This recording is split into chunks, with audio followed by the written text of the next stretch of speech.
Вьюжится, рвется в дом холодом, за порогом лютая снежная зима. Ты сидишь печально, от забот уставший, и, мечтая вслух, говоришь слова: я так хочу ехать в те края, где вечный май, хотя бы апрель, где ласточки летают во дворах, где ничего не знают про метель.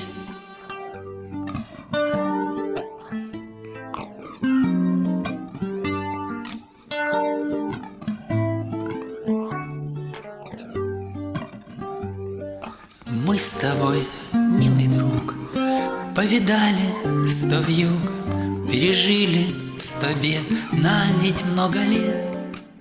Но мечтали мы всегда, несмотря на года, и мечта нам иногда говорила: да, давай с тобою едем в те края, где парус бороздит морскую даль, где в окна льются трели соловья. Неважно там июль или февраль.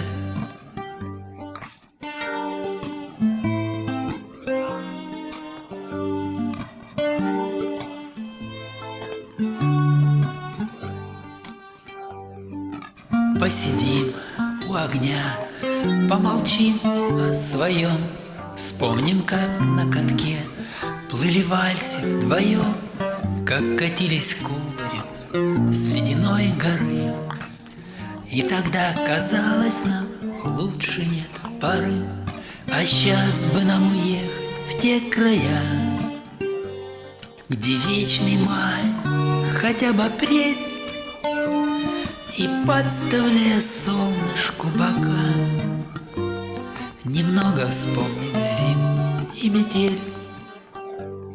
Рисует мороз узор на окне, нам вместе легко мечтать о весне.